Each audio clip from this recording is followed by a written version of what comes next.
एक आम आदमी की हैसियत क्या है, एक यूपी वाले के मानवाधिकार की असली कीमत क्या है, ये जानना हो तो कानपुर देहात से सामने आए इस वीडियो को देख लीजिए।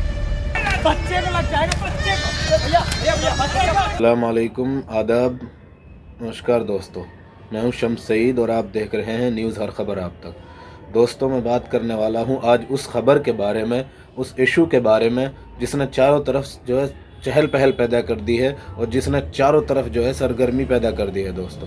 दोस्तों मैं बात करने वाला हूं उत्तर प्रदेश पुलिस के क्रूरता और बर्बरता और ओछी हरकत के बारे में। दोस्तों,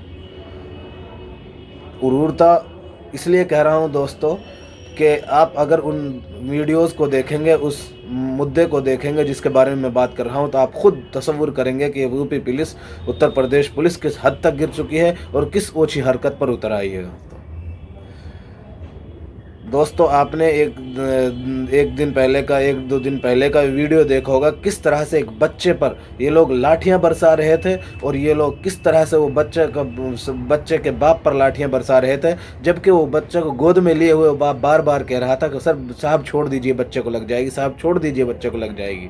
आप लोग वो वीडियो देखिए और खुद तसव्वुर कीजिए। दोस्तों, यूपी में एक आम आदमी की हैसियत क्या है, एक यूपी वाले के मानवाधिकार की असली कीमत क्या है, ये जानना हो तो कानपुर देहात से सामने आए इस वीडियो को देख लीजिए।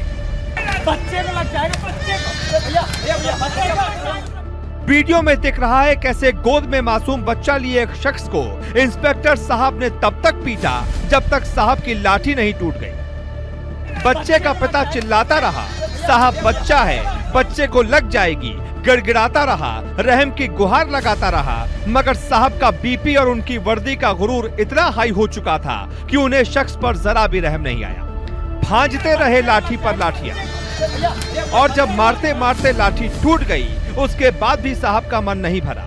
साहब ने दौड़ाकर पिता समेत बच्चे को पकड़ लिया। बच्चा छीनकर पीड़ित पिता को पुलिस की गाड़ी में डालने की पूरी कोशिश की, मगर उसके गिड़गिड़ाने और वहां मौजूद लोगों के बीच बचाव करने पर न जाने कैसे उसे जाने दिया। लेकिन जरा कल्पना करके देखिए, अगर एक लाठी उस मासूम बच्चे को लग जाती तो क्या होता। बच्चे की जान तक चली जा सकती थी और इंस्पेक्टर साहब फिर फरार हो जाते, ठीक आईपीएस मणिलाल पाटीदार की तरह कभी नहीं पकड़े जाते। ऐसा इसलिए क्योंकि जिन पर न्याय करने की जिम्मेदारी है, जो पूरे जिले की पुलिस के सर्वे सर्वा हैं, यानी कि एसपी सिटी साहब, वो एसपी साहब लठमार इंस्पेक्टर की करतूतों पर पर्दा डालने में जुटे थे। नाम है केशव कुमार चौधरी, कानपुर देहात के एसपी हैं। साहब ने आरोपी इंस्पेक्टर विनोद कुमार मिश्रा को खुद से ही क्लीन चिट दे दी थी। एसपी साहब ने किस तरह इंस्पेक्टर को बचाने की भरसक कोशिश की, इसके लिए आप खुद उनका बयान सुन लीजिए।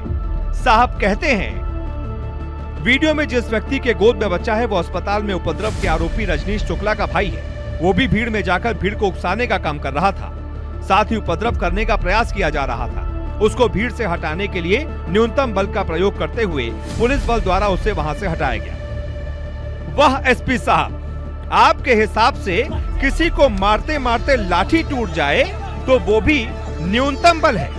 अगर ये न्यूनतम बल है तो आपका अधिकतम बल क्या होगा, कभी ये भी बता दीजिएगा।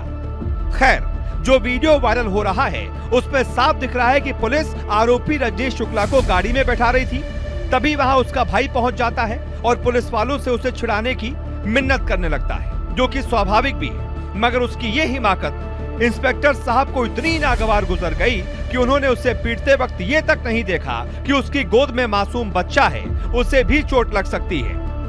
डीजीपी तक बात पहुंचने के बाद सस्पेंड हुआ क्रूर इंस्पेक्टर। वीडियो वायरल हुआ, चौतरफा फजीहत हुई। बात डीजीपी मुख्यालय तक पहुंची तो एडीजी जोन कानपुर भानु भास्कर को जांच सौंपी गई। एडीजी ने अपनी जांच में विनोद कुमार मिश्रा को बर्बरता का दोषी पाया और सस्पेंड कर दिया। लेकिन सवाल यहाँ ये है कि जब डीजीपी तक बात पहुंचने पर एडीजी को विनोद कुमार मिश्रा की बर्बरता दिख गई तो एसपी केशव कुमार चौधरी को वही बर्बरता न्यूनतम बल प्रयोग क्यों लग रही थी? क्यों उन्होंने पहली नजर में वीडियो देखते ही इंस्पेक्टर को सस्पेंड नहीं किया? आखिर क्यों पुलिस बर्बरता के हर मामले में मुख्यमंत्री या डीजीपी के दखल के बाद ही कोई कार्रवाई होती है? इंस्पेक्टर पर मुकदमा, एसपी पर कार्रवाई क्यों नहीं?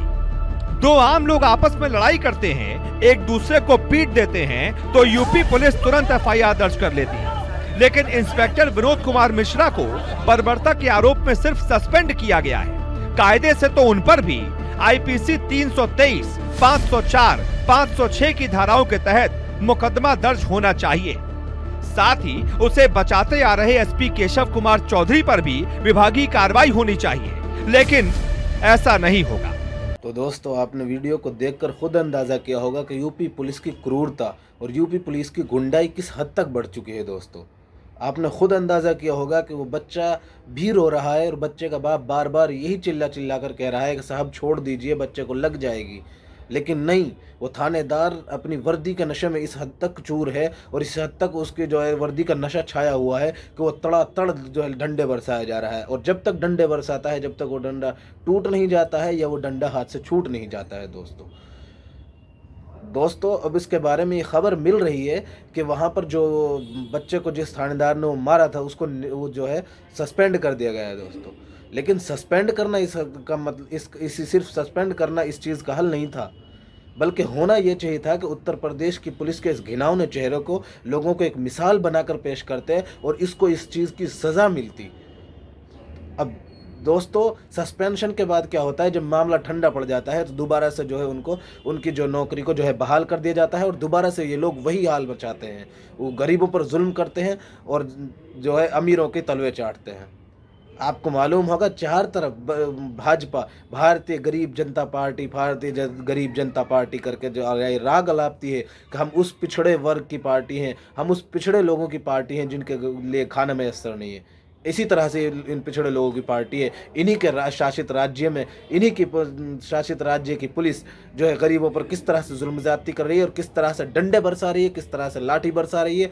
आपको इसका मिसाल आपको उन्हीं के सांसद वरुण गांधी जी के उस ट्वीट से दिखाता हूं दोस्तों, कि इन्हीं के सांसद, इन्हीं की पार्टी के सांसद और इनकी पार्टी के नेता ने इसके खिलाफ आवाज़ उठाई है। दोस्तों, आप लोग ट्वीट आपके पास स्क्रीन पर चल रहा है, आप ट्वीट पढ़िए और मैं उनका जो बयान आया है वो आपको दिखाता हूं दोस्तों, किस तरह से उन्होंने जो है अपनी पार्टी को जो है आईना दिखाने की बात करी है और आईना दिखाया है कि राम राज्य इस तरह नहीं बनता। राम राज्य बनता है गरीब और पिछड़े लोगों का साथ देने से। दोस्तों, वरुण गांधी जी ने लिखा है, सशक्त कानून व्यवस्था वो है जहां कमज़ोर से कमज़ोर व्यक्ति को न्याय मिल सके। यह नहीं कि न्याय मांगने वाले को न्याय स्थान पर इस बर्बरता का सामना करना पड़े। ये बहुत कष्टदायक है। भयभीत सम कानून के राज का उदाहरण नहीं है। सशक्त कानून व्यवस्था वो है जहां कानून भय हो पुलिस का नहीं। दोस्तों, इन्हीं के सांसद ने इन्हीं की सरकार पर कितनी बड़ी टिप्पणी की है कि गुंडा राज से कानून राज नहीं चलता।